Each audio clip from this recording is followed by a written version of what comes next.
Hi everyone, welcome back to my channel. If you're new here, my name is Umi, I'm a solo traveler from Malaysia and I've been to 49 countries on a tiny budget.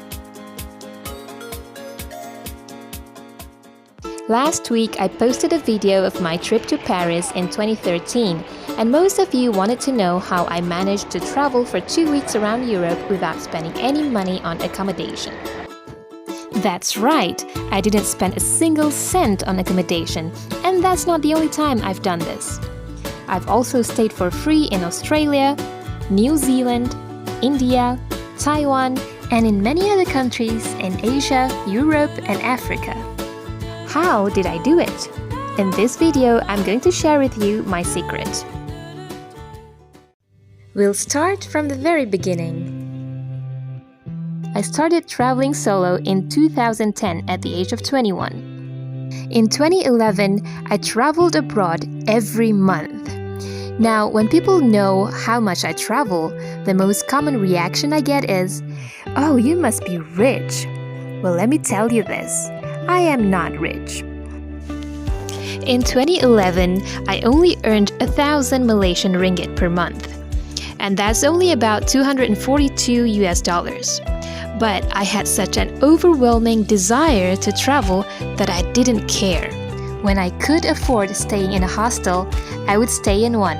But when I couldn't, what I did was, and I'm not proud of this, I would sleep anywhere. In airports, bus stations, train stations, on overnight buses, at the park, or in 24-hour restaurants.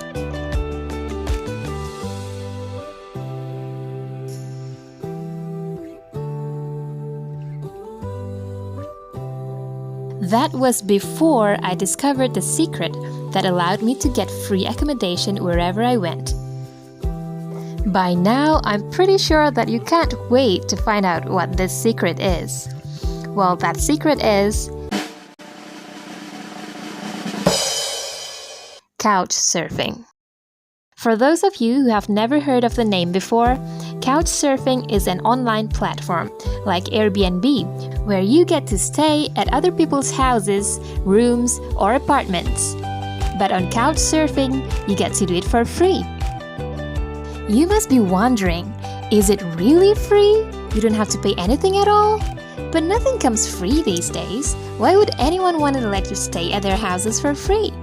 Is it even safe? I know you have so many questions, and I'm going to answer them all. First question, is it really free? The answer is yes. Couchsurfing does not allow any host to ask their guests for money. But you're right, nothing comes free these days. There must be a catch somewhere, which brings us to the next question. Why would anyone want to let you stay in their house for free? What do they get in return?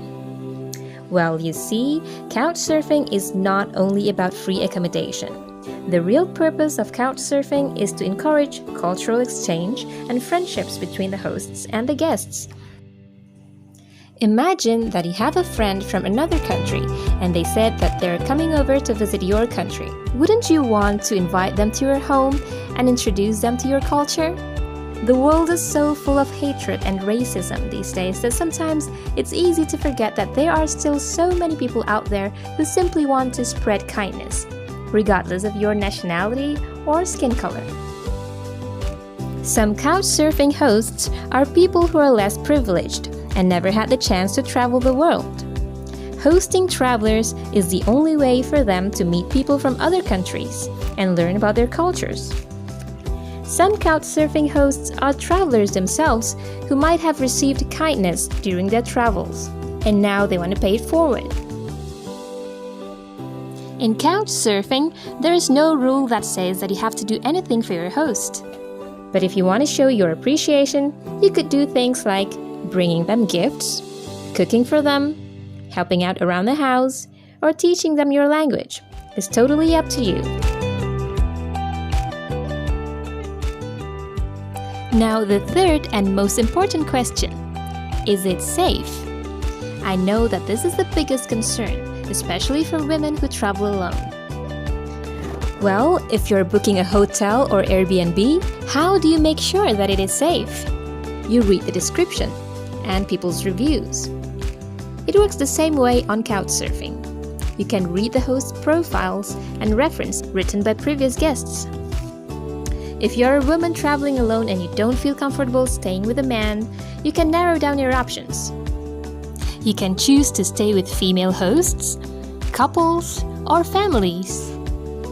On top of that, Couchsurfing hosts are required to disclose the kind of accommodation they can provide, whether it is a private room, a shared bed, or just a couch.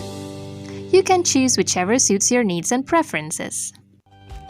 Based on my personal experience, out of more than 100 Couchsurfing hosts that I've stayed with, I would say that 90% of the experiences had been amazing.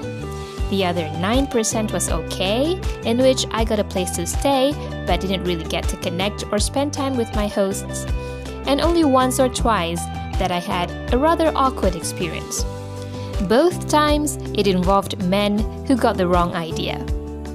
But then again, people like that are everywhere. You're bound to encounter some of them in your lifetime. Alright, now that you've got your questions answered, let's learn how Couchsurfing works. First of all, you have to join and create your profile. You'll have to describe yourself, your interests, and what you can offer to others. Try to put in as much effort as you can because people will choose whether to host you or not based on your profile. Once you have completed that, it's time to find your first host. Let's say you want to find a host in Paris. You have two options. Option number 1. You can search for a suitable host and send them a request. Tell them why you think they are the right host for you. It's important to read their entire profiles before you send a request. People can tell if you didn't. And then you wait for their response to see whether they accept or decline. Option number 2. You could post a public request and wait for people to invite you. This will be visible to the hosts in that area who are looking for people to invite. Tell them about your trip and why you think they should host you. If you have a special skill that you can share with others, or anything interesting about yourself, this is a great time to mention it, as it will increase your chances of getting an invitation. In other words, try to make your request stand out from the rest. And once you have received an invitation, you can start communicating with your host to discuss the details and arrange for the place and time to meet. Here are some tips for your first Couchsurfing experience. Number 1. Be sure to read the host profile carefully. Only send a request if you agree with all the arrangements and house rules. Number 2. Remember that it's not a hotel. You're a guest in somebody's house, so behave like one. Be respectful, clean up after yourself, follow house rules, and be willing to engage with your hosts. At the end of your stay, your host will also be able to write you a reference. So make sure you behave yourselves, as the more positive references you have, the higher your chances of getting an invitation in the future. Number 3.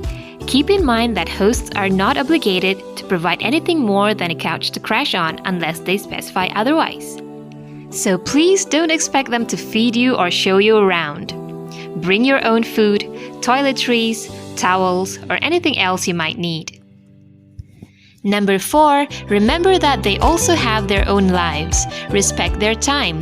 If you have to cancel or you have to be late, let them know as soon as you can. And lastly, good luck and have fun! Here are some of my most memorable Couchsurfing experiences.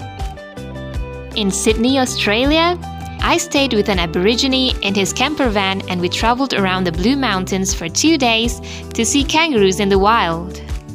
In Luxembourg, I stayed with this couple on their farm where they kept a lot of horses and goats.